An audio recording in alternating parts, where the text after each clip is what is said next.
feelings which they other might not be aware of. So I think it could be in the right hands an aid to therapy. Not everybody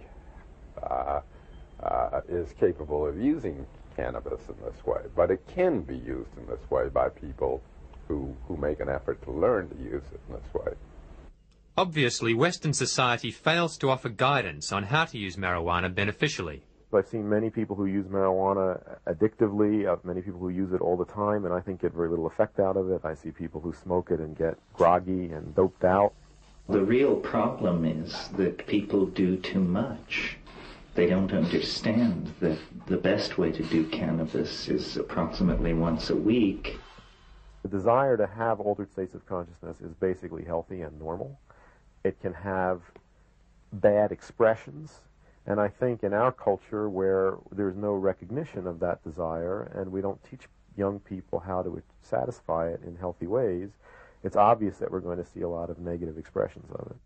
More money has been spent trying to find something wrong with cannabis than any other vegetable material in human history.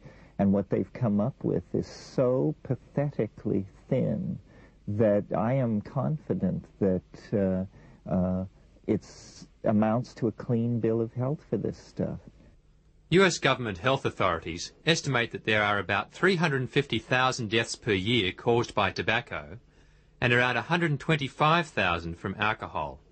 This does not include alcohol's involvement in 50% of all road fatalities and 65% of all murders. There are 14 to 27,000 deaths from legal medicines, and over 1,000 of these have been recorded as overdoses of aspirin.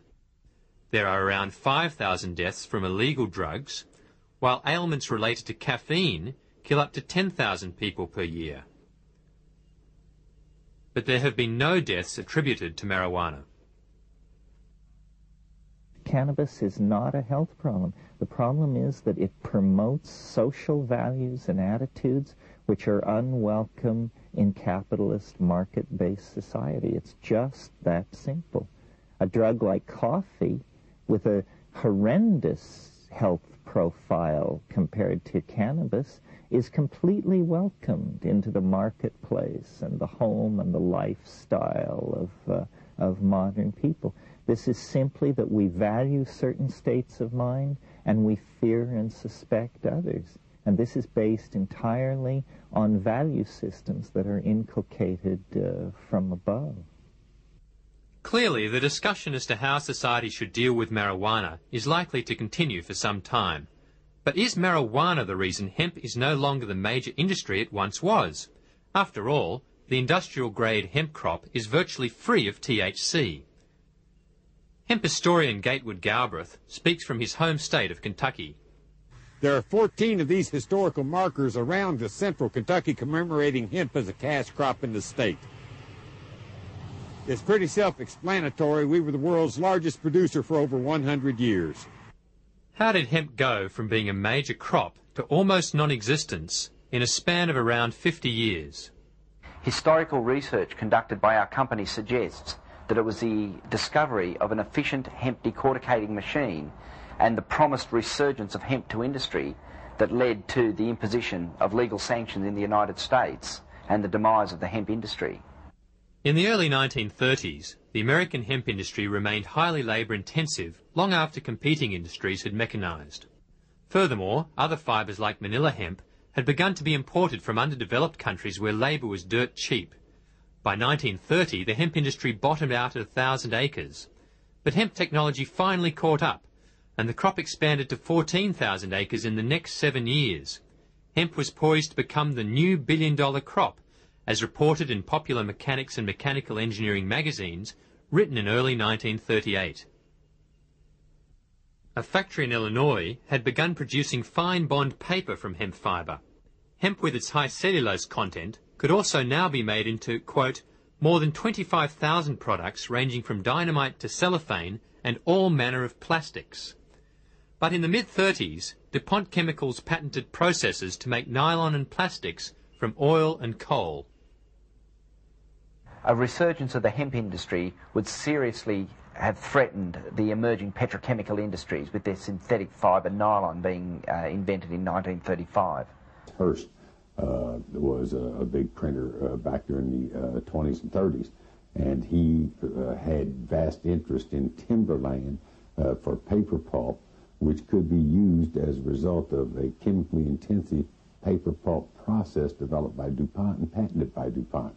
They made their fortunes with these chemical shipments for the paper pulp industry, and hemp represented a less chemically intensive way of manufacturing a higher grade paper.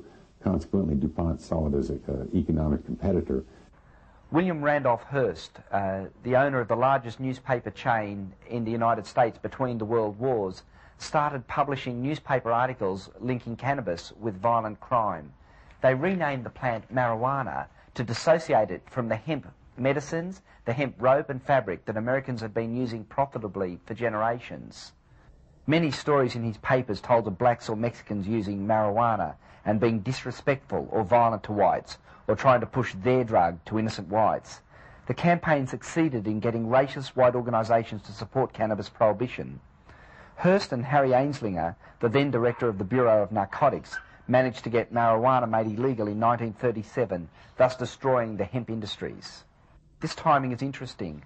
The alcohol prohibition had just ended, and the people who had enforced it needed new jobs. This may well be why Anslinger pushed so hard to get cannabis banned. In Anslinger's words, if the hideous monster Frankenstein came face to face with the monster marijuana, he would drop dead of fright. Reefer Madness was one of the many movies made to whip up an anti-marijuana frenzy. The sale of marijuana is even more difficult to detect and halt than the traffic in drugs such as opium, morphine, and heroin. More deadly even than these soul-destroying drugs is the menace of marijuana. Under the influence of the drug, he killed his entire family with an axe.